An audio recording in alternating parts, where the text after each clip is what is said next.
The warm evening slowly covered the city in the soft glow of the street lights, as if trying to make the streets calm. But for James, this evening was far from ordinary. His heart was pounding so hard that he thought passers-by could hear it.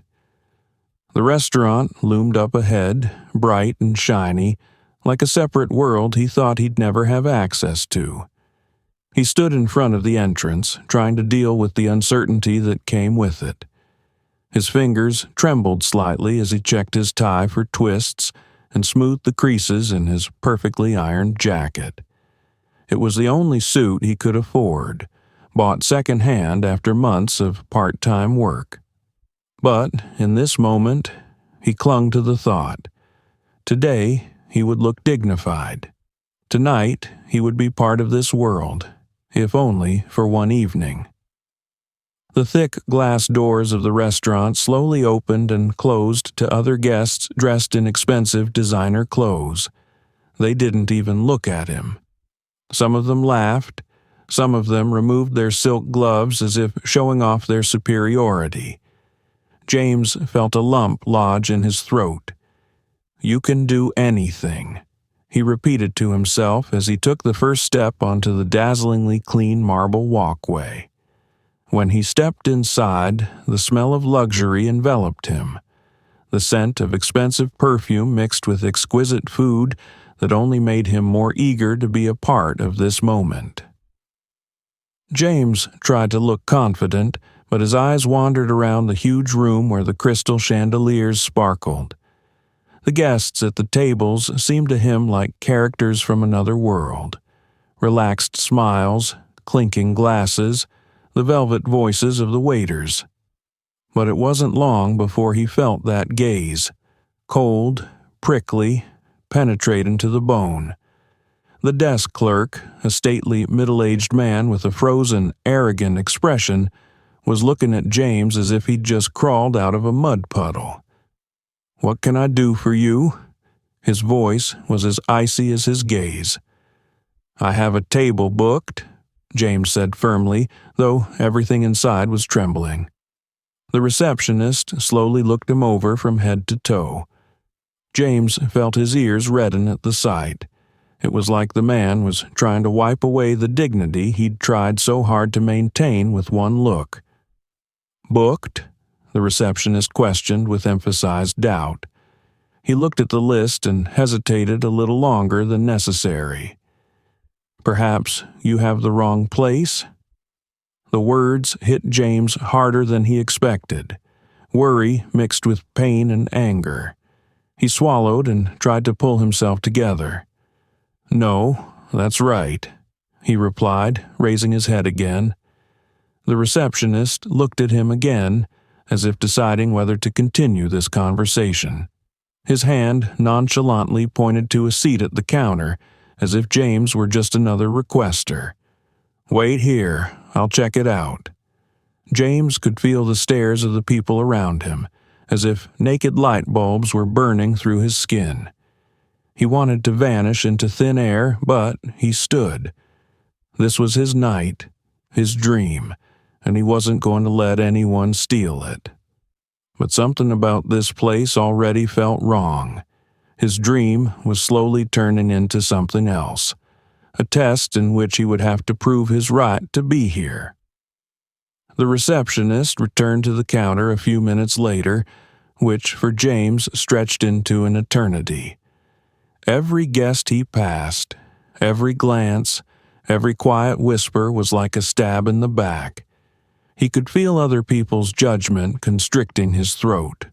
When the receptionist spoke again, his voice sounded feignedly polite, but there was an icy sneer in it. "I'm sorry for the delay," he began, curving his lips slightly into a semblance of a smile, "but I can't find your reservation. Are you sure you made it at our restaurant?" James tensed inwardly. He remembered exactly how he'd made the reservation, having struggled to scrape together the money to pay the deposit.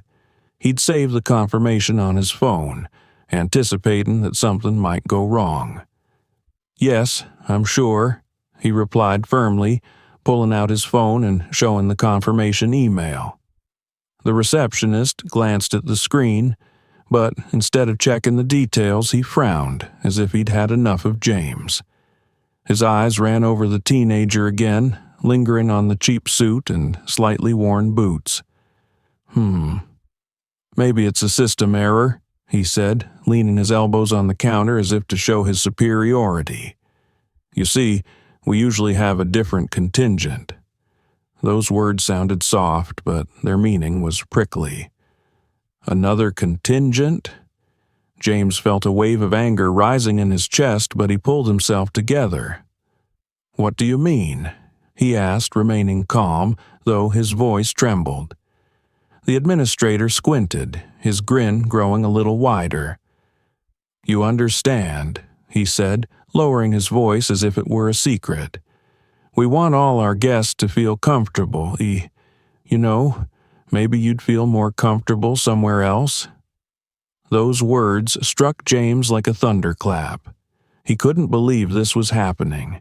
He was being told that he didn't fit in. His insides were boiling, but outwardly he tried to keep his mask of calm. I came here to celebrate a special day, he said, looking straight into the administrator's eyes. I have as much right to be here as anyone else. This phrase made the administrator tense up a little, but he quickly pulled himself together. Now his eyes were not only cold, but also irritated. Well, he said with false courtesy, let me check again. Wait here. He left, but before he did, he gave James one last look of disdain and mockery. James felt the whispers in the room begin to grow. It seemed to him that everyone around him was looking at him. A few minutes later, a waiter approached him. There was not a shadow of friendliness on his face. Pardon me, sir, but perhaps you've got the restaurants mixed up, he said with a contrived polite tone. No, I've checked everything, James replied. I'm sure it's here. The waiter glanced at the receptionist standing nearby, who only nodded as if giving him permission to continue. Then I must warn you, the waiter continued, leaning slightly toward James. Our restaurant has a strict dress code. Unfortunately, your shoes are, well, you know. That phrase was the last straw. James knew that his shoes, though not new, were neatly shined. He realized that this was just another way of pointing him to his seat. My shoes don't matter, he said loudly so that everyone around him could hear him. I'm a customer. I paid for the reservation and I want to be served. There was silence in the hall. The guests, who had been whispering before, now turned to the stage. James stood straight, even though he was seething with rage and humiliation inside. The administrator, noticing this, stepped forward. Young man, if you continue in that tone, I will be forced to call security, he said threateningly. Call it in, James said firmly, keeping his gaze on him. But I'm not leaving until I get what I paid for. Those words sounded like a challenge. The atmosphere in the restaurant was heating up. James felt that the battle had just begun, but he wasn't going to back down. Let's pause for a moment. Write in the comments where you are listening to our stories from, and whether you have encountered something similar in your life. Your opinions and stories help us create even more interesting content. If you like what you hear, don't forget to subscribe so you don't miss new episodes.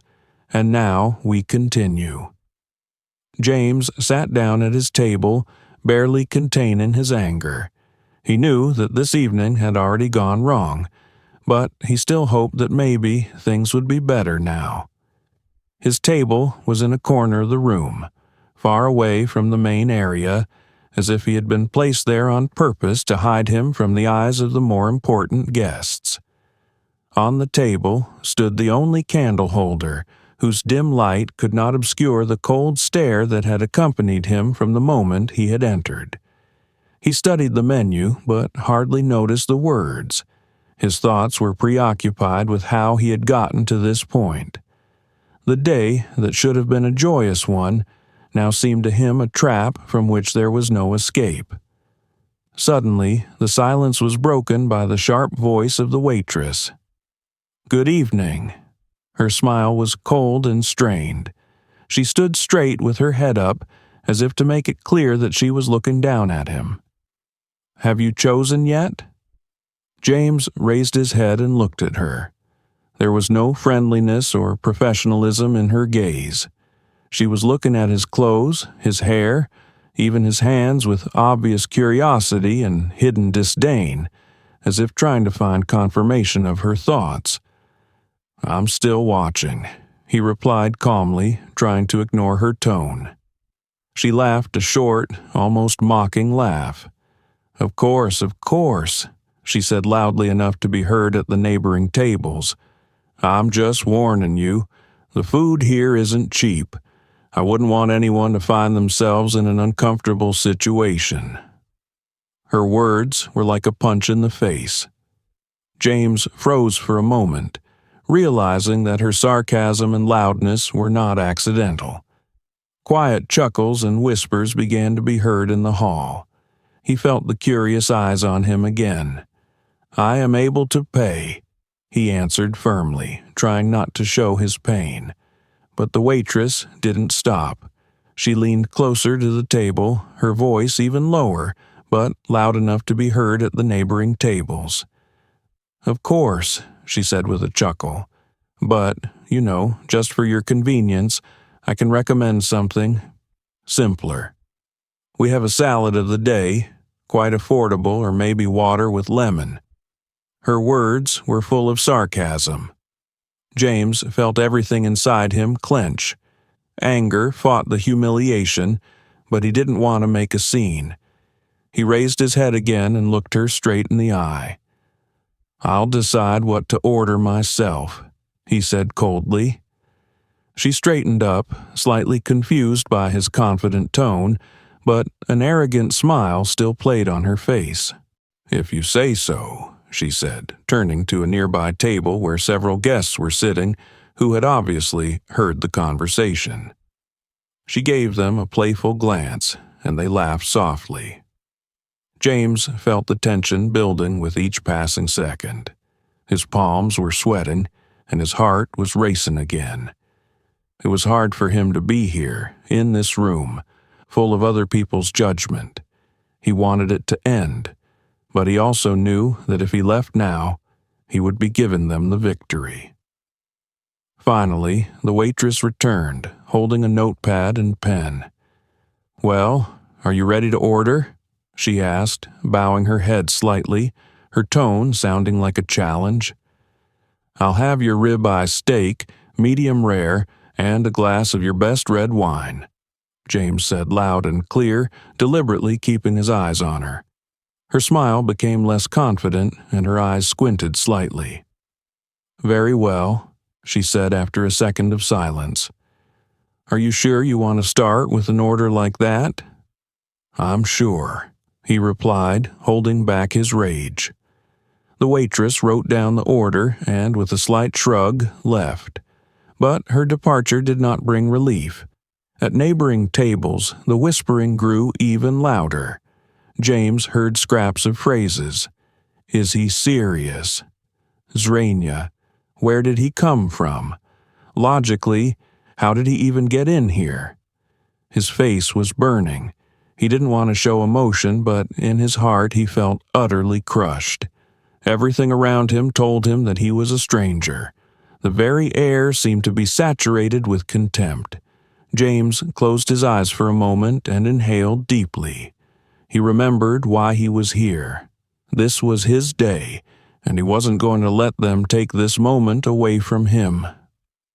There were whispers in the room, which grew louder and louder, like the noise of a growing storm. James sat at his table, waiting for his order, but he could already feel the situation heating up. The waitress, clearly displeased with his calmness and confidence, slid over to the receptionist's desk. They exchanged a few words, after which the man looked at James coldly and nodded. A few minutes later, he heard footsteps, rough, confident, as if someone wanted to emphasize their presence. James turned his head and saw two guards, large, in strict suits, with headphones and serious faces. They were heading straight for him. His heart clenched. "Excuse me, sir," one of the guards said in a loud, obnoxious tone that immediately drew the attention of the entire room. "We need to talk." James frowned. Talk? Talk about what?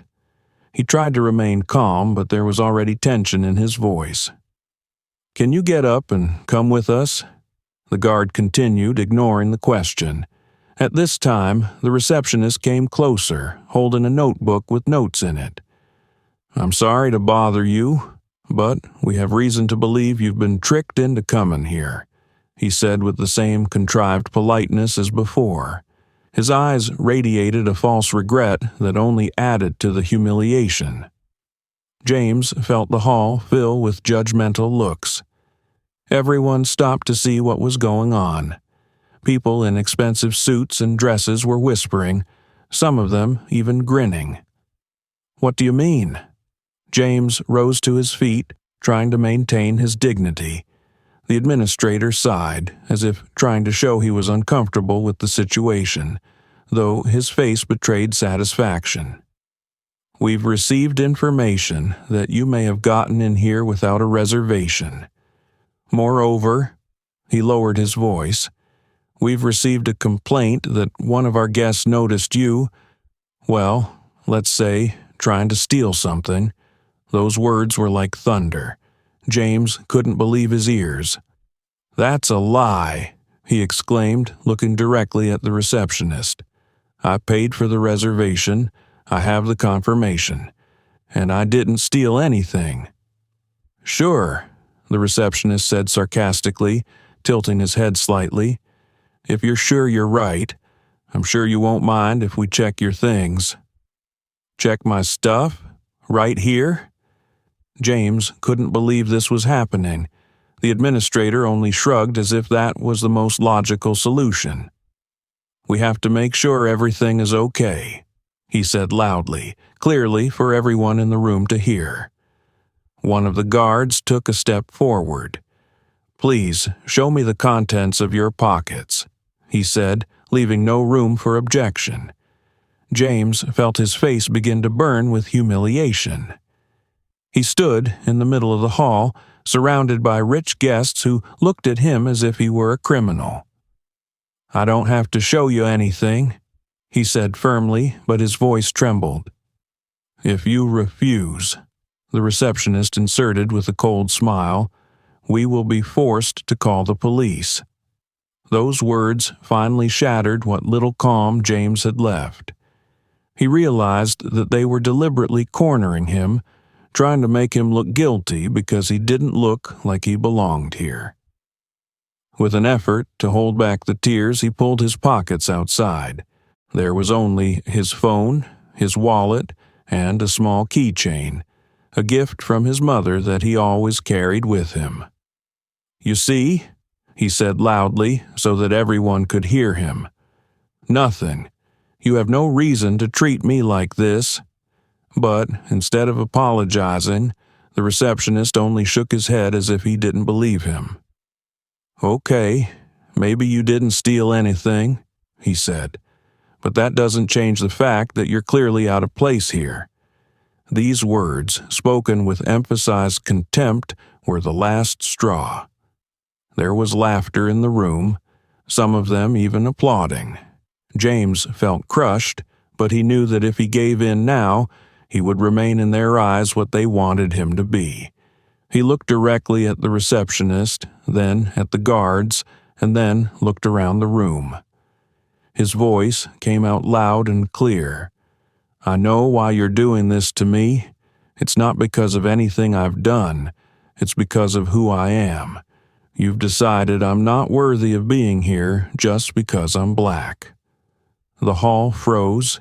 Even the loudest guests suddenly fell silent. But James wasn't going to stop. His humiliation turned to anger. Anger at the system, at these walls, at these people who didn't see him as a human being. You can humiliate me, call the guards, accuse me without evidence, he continued. But you can't take away my dignity. I have it, and I have more of it than all of you put together. He was silent, but there was a heavy silence in the hall. People did not know how to react. He stood in the middle of the luxurious hall, illuminated by the light of the crystal chandeliers, but he no longer looked crushed. He looked strong now. James didn't have time to answer before the guard's strong hands grabbed him by the elbows. Their grip was rough, as if they were dealing not with a teenager, but with a dangerous criminal. "Let's get him out of here," the administrator ordered, his voice sounding like he'd finally gotten his way. James was dragged across the room. He could feel the stares of the guests burning through him. People were curious, and some of them grinned openly, whispering among themselves. Someone picked up their phone to take a picture of what was happening. This gesture was especially painful. His humiliation could now be publicized. "I can walk on my own," James said, pulling his hands out of their grip. His voice was strained but firm. "Fine," one of the guards replied coldly, giving him a look of contempt. "Come on, get moving." James walked to the front desk, feeling his pride crumble with each step. He felt like he was alone in the center of the stage, surrounded by other people's hostility.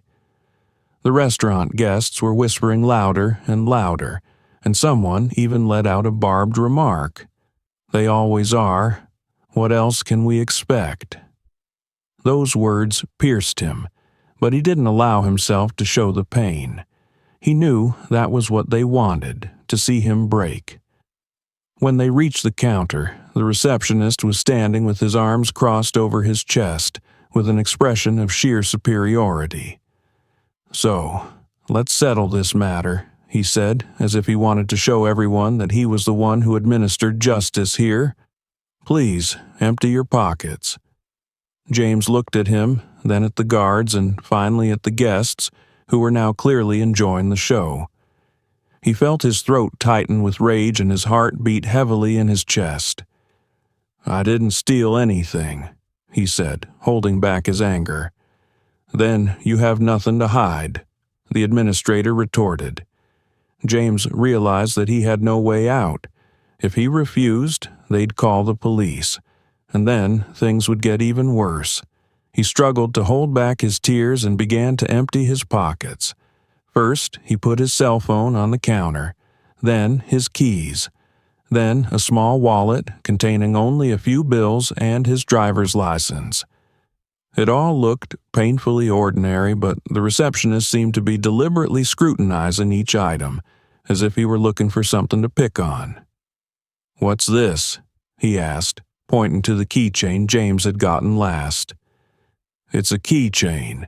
It was a gift from my mother," James answered low-key, but there was already a crack in his voice. The receptionist pretended to scrutinize him carefully before returning to his previous haughty expression. "Well, it doesn't seem to be anything criminal." The word sounded like he'd done James a favor by admitting his innocence. "See?" James turned toward the hall, his voice shaking, but he tried to speak loudly. "I don't have anything. I didn't steal anything. But you still thought I was a criminal. Why?" There was a tense silence in the room again. James looked straight at the receptionist, his eyes blazing with anger. "You thought I was guilty as soon as you saw me. And you know why.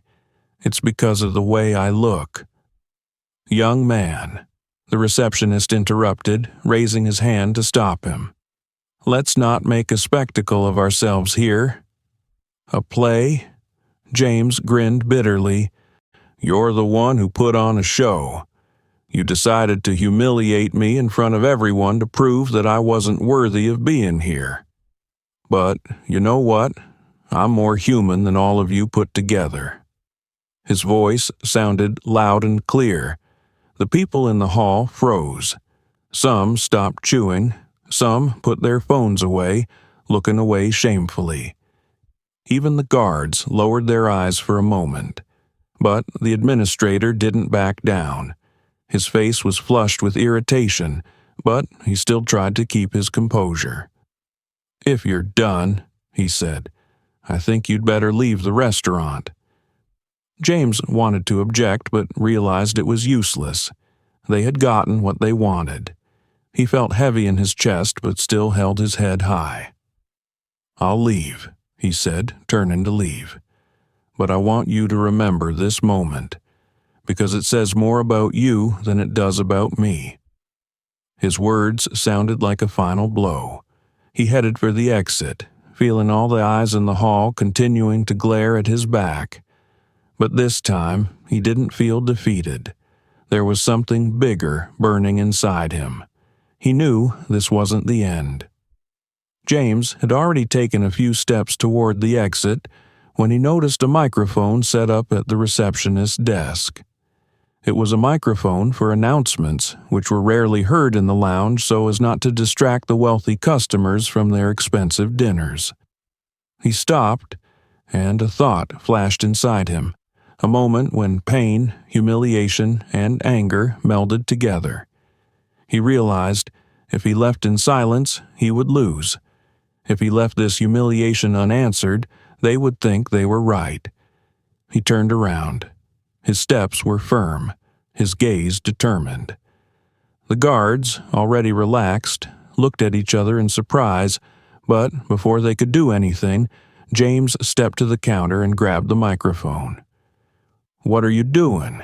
the administrator asked sharply, his face pale. "What you're afraid to hear," James replied, turning on the microphone. The booming sound of his voice cut through the room, silencing everyone. Even the most indifferent guests raised their heads from their plates, and the whispering stopped instantly. "You all saw how I was treated today," James began. His voice shook with emotion, but he sounded firm. "You've seen how I've been humiliated, how I've been blamed, how you've looked at me like I was dirt under your feet." His words echoed through the room.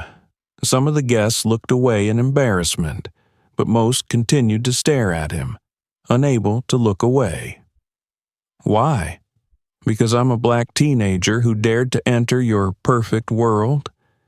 Because you have decided that I have no right to be here, that I don't deserve a seat at this table?" He paused, looking around the room. His eyes burned with righteous anger, and even his breathing seemed loud in the silence. "Your world is built on division, on arrogance, on humiliating others to make yourself feel better," he continued. "But you know what?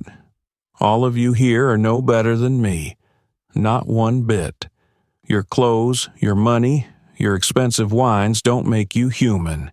It's their heart, their actions that make them human." James felt his voice gain strength. He wasn't afraid anymore. He spoke from the heart, and every word hit the mark. "You saw me standing here today, the way they looked at me as if I were a thief, a criminal, an outsider. You thought I'd break down, that I'd walk away with my head down. But you were wrong." The administrator took a step forward, his face red with anger. "This is out of line. Leave the premises immediately," he shouted. James raised his hand, pointing at the receptionist, and his voice grew even louder. "No, you're the one who overstepped your bounds. You humiliated me in front of all those people. You accused me of something I didn't do. You did it because you thought my skin made me less worthy than all of them." He looked around the room, and for a moment the silence was deafening. Even the waiters stopped, trays in hand. "But I'll tell you something you don't want to hear. I am a human being. I have dignity, and more dignity than all your expensive chandeliers and crystal." At that moment, something happened that no one expected. One of the guests, an elderly man in an austere suit, stood up and began to applaud. It was a quiet but confident gesture that broke the barrier of silence. A young couple joined him, then a few more people. The applause began to build like a wave, taking in more and more of the guests. James watched the scene with slight disbelief, but his face remained calm. He knew it wasn't a victory, but it was a step. The administrator stood, stunned and clearly confused. The guards looked like they didn't know what to do. James took a breath, looked at the crowd, and said one last thing. "I hope you all remember this moment the next time you decide to judge someone by the color of their skin or how they look. Because that says more about you than it does about me." He put the microphone on the stand, turned around, and headed for the exit. The applause continued as he walked, and, for once, he felt like a winner. Outside the restaurant, he stopped, inhaled deeply, and felt free for the first time that evening. He still had a lot to go through, but he knew he'd done what he had to do. Let's pause for one more quick pause. Write in the comments where you listen to our stories from and whether something similar has happened to you in your life. Your stories and opinions help us become better. If you like our content, subscribe so you don't miss new episodes. And now, we continue. James stopped at the door of the restaurant, the weight of the microphone still in his hands, though he had left it behind. The applause, still coming from inside, mingled with the heavy sound of his breathing. He turned to the crowd that had gathered outside, attracted by what was happening. A few people began to ask questions, and some just stood there, looking at him with genuine interest. But the faces on most of the faces were what he'd been used to since childhood: judgment, distrust, contempt. "I know what you think," he began, looking straight into the eyes of the one man who was clutching his phone, recording what was happening. "You think I'm just another kid trying to play the victim card. You think this is all an exaggeration." The crowd froze, his voice cutting through the tension like a sharp knife. He took a deep breath and continued, trying not to show how much his hands were shaking. "But let me tell you what it's like to be me, to be part of my family." He took a step closer, circling the people who couldn't seem to look away. "My father was a bus driver. He got up every day at 5 in the morning and came back late at night so that we would have money for food. But he was never respected. People looked at him as a servant, as if he was not a person but just a function." His voice began to tremble, but he continued without stopping. "I remember one time we were stopped on the street. We were just driving home from the store, but the policeman thought we were suspicious. I, then a child, was dragged out of the car and made to kneel. My father was frisked. My mother was humiliated by being forced to open all her bags right on the road under the gazes of passers-by." The crowd began to change. Some people's faces showed signs of shame, but others still looked at him with cold detachment. "My mother worked as a maid in a hotel," he continued, "but she was never called Mrs. They just called her by her first name, as if she didn't deserve respect. I saw her come home, exhausted, with a sore back, but she always smiled at me and said, 'You have to study. You have to become better than us.'" James paused to catch his breath, his voice louder, filled with passion. "And I tried. I studied. I worked. I saved every penny so that one day I could sit in that restaurant. I wanted to prove to myself, to my family, that I could be a part of this world too. But today, I realized, to you, I'll always be just a black boy, not a person, not a customer, a threat, an outsider, an enemy." His words caused a deafening murmur in the crowd. People looked at each other, some turned away, and some started taking video. "You want to know why I'm so sure?" James sighed and swallowed the lump in his throat with difficulty. "Because it happens to all of us, every day. This isn't the first time I've been humiliated. It's just the first time I couldn't keep quiet." He looked around at the people in front of him. "My family tried to break out of that cycle, but no matter where we went, we got the same story. Humiliation, condemnation. It was as if society decided we didn't have the right to dream." His eyes began to fill with tears, but he continued. "I'm not saying this to make you feel sorry for me. I don't want pity. I'm saying this to make you think. Every time you look at someone as if they are beneath you, you take away something you never had the right to take away: their dignity." In the crowd, someone shouted, "They're not all like that. It's just your own fault." James turned in the direction of the voice, and his face became hard as stone. "My fault? Is it my fault that I was born this way? Is it my fault that I'm trying to be a person in a world that thinks I'm nothing? If you think that's okay, then you're part of the problem too." His voice cut through the silence. For a moment it seemed as if the whole world had frozen. No one could look him in the eye, but no one was leaving. "It's moments like today that show who you really are," he said finally.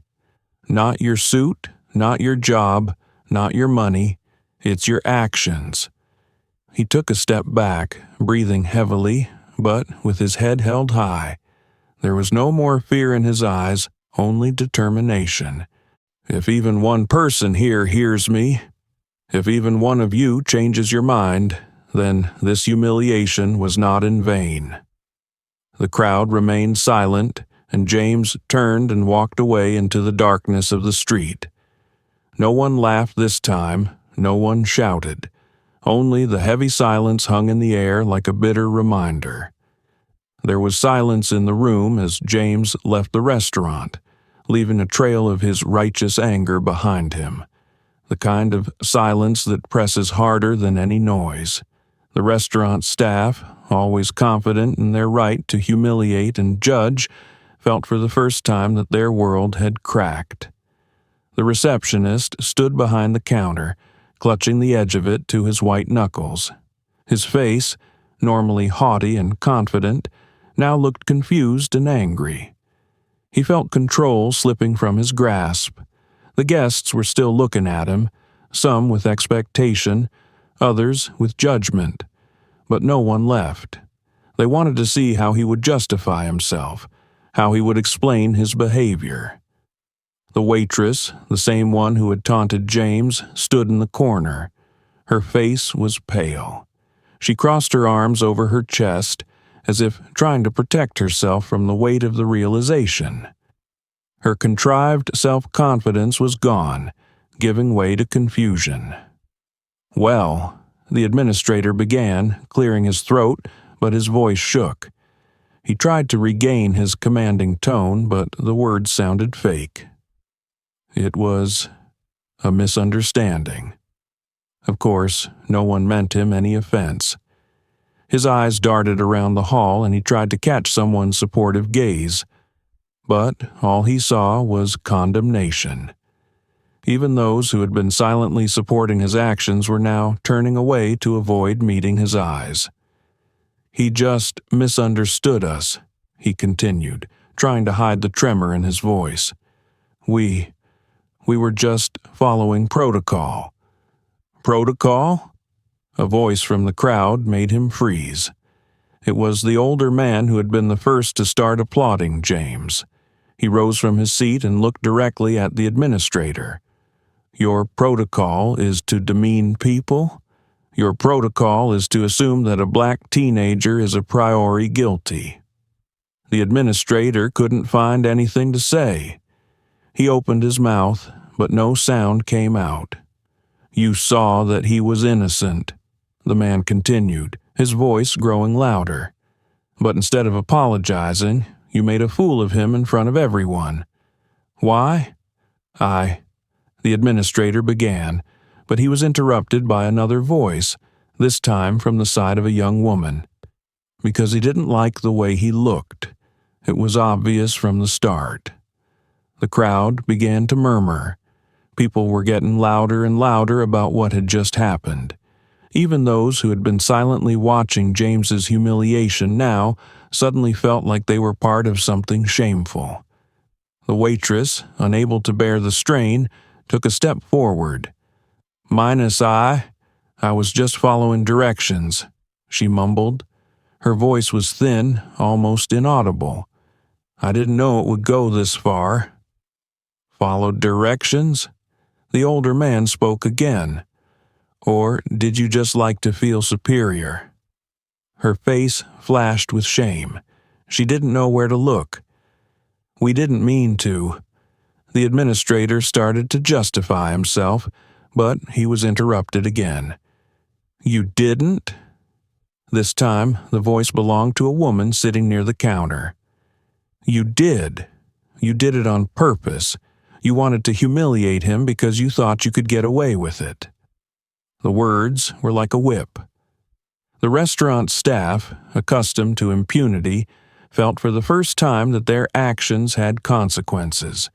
They could not justify themselves, could not hide behind their protocols and false smiles. The administrator tried to get the situation under control. We will, of course, apologize, he said loudly, trying to block out the noise. The restaurant will do its best to remedy the situation. But his words sounded hollow. Even he himself realized it. The guests did not hurry to support him. Some of them had already started to get up, while others continued to quietly condemn what was happening.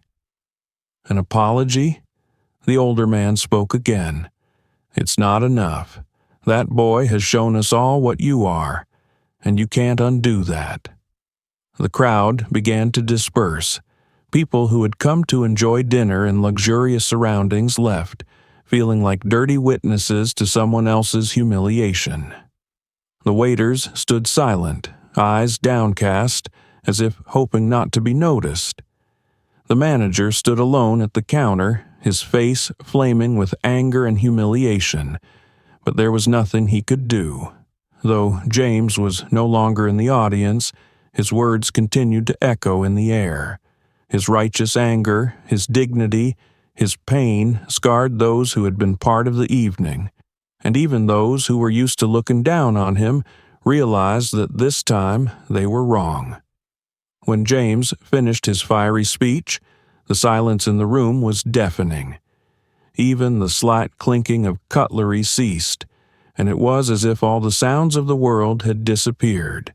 People sat motionless, their faces frozen, reflecting a mixture of embarrassment, shock, and, in some, hidden condemnation. James stood at the center of attention, alone, as if on a stage, surrounded by luxury that now seemed dark and lifeless to him.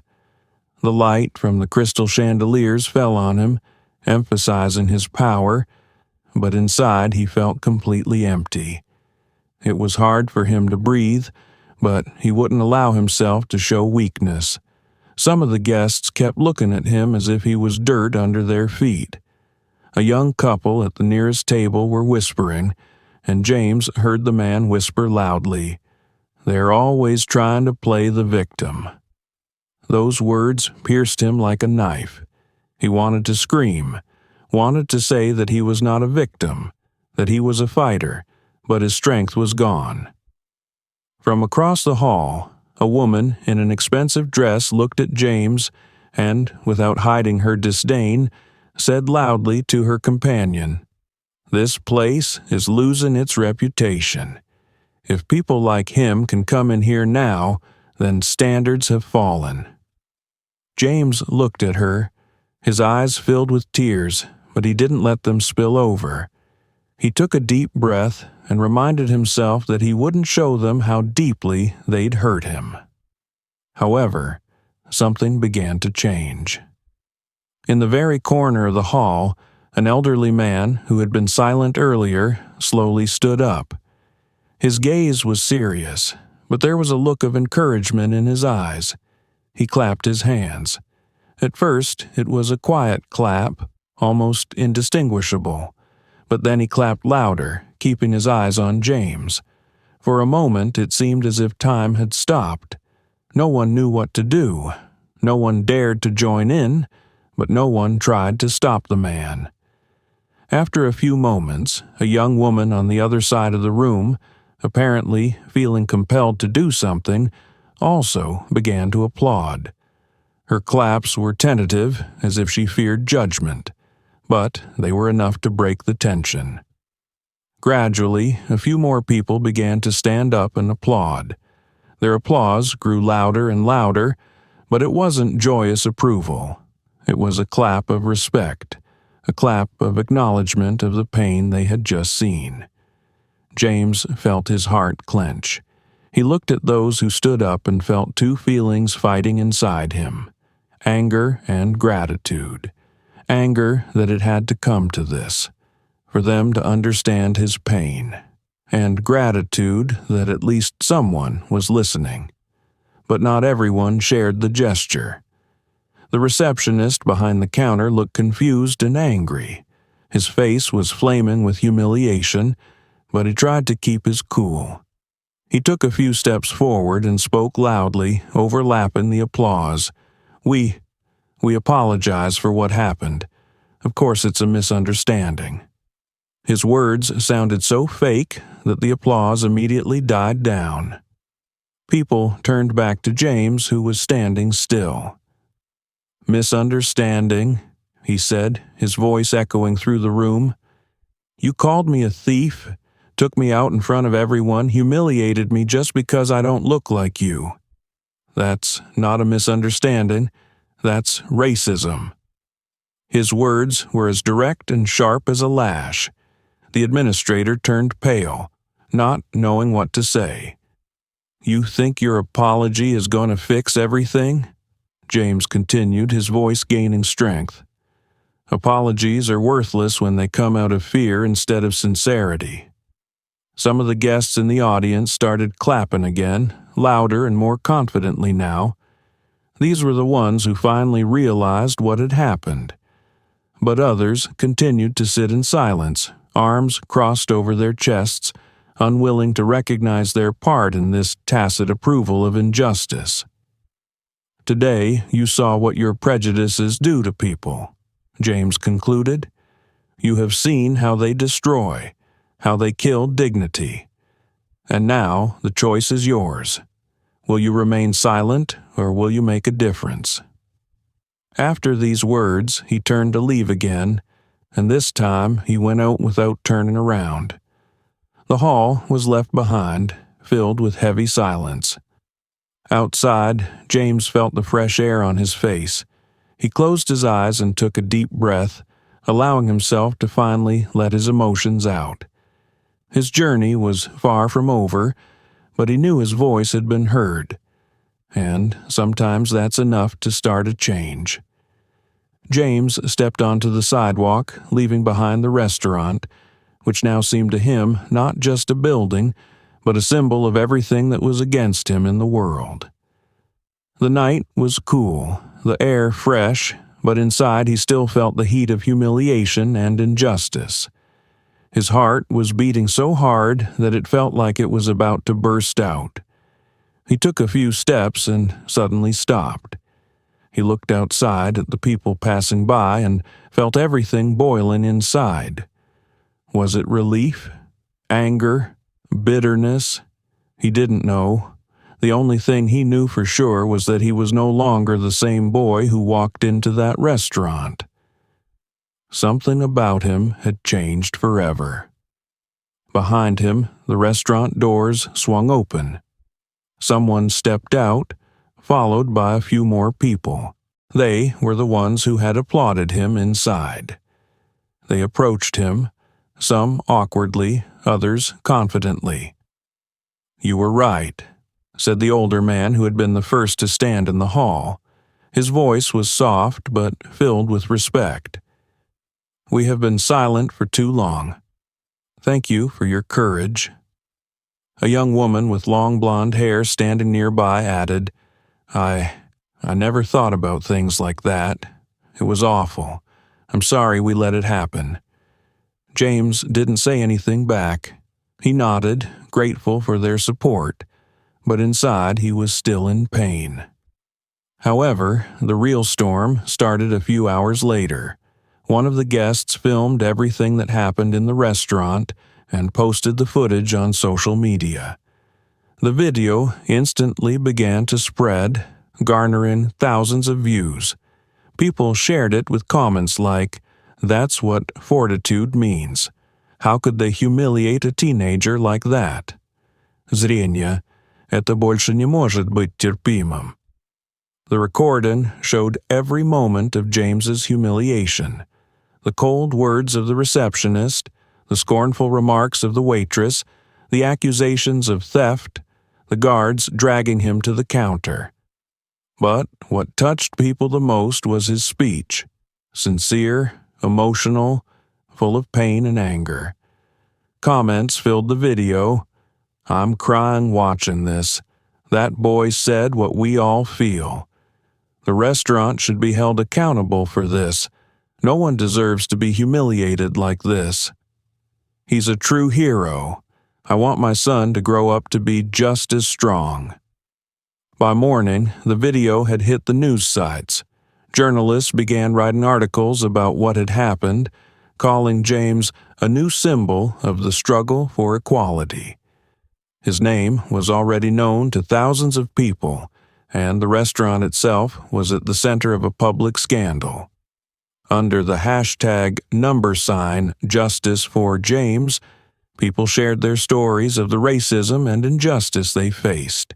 Each new post reminded the world, James was not alone. Meanwhile, the restaurant tried to deal with the fallout. The administration issued an official apology, but no one took it seriously. "Your apologies sound as fake as your smiles," one user wrote. The scandal was gaining momentum. Protests began to be organized against the restaurant. People gathered in front of the building with placards, shouting, "We are all James. No place for racism. Decent treatment for all." The restaurant has lost many customers, and some celebrities have publicly stated that they will never visit the establishment again. James, meanwhile, was still trying to realize what was happening. Journalists, activists, ordinary people wrote to him. They thanked him for his courage, invited him for interviews, asked him to become the face of the protest movement. But what touched him most were the letters from teenagers just like him. "You have inspired me. Now I'm not afraid to speak up about injustice," they wrote. "I know what it's like to feel like an outsider. Thank you for what you have done." James felt his heart fill with pride, but also with great responsibility. He realized that now he was more than just a teenager who had been humiliated in a restaurant. He was now the voice of those no one wanted to listen to.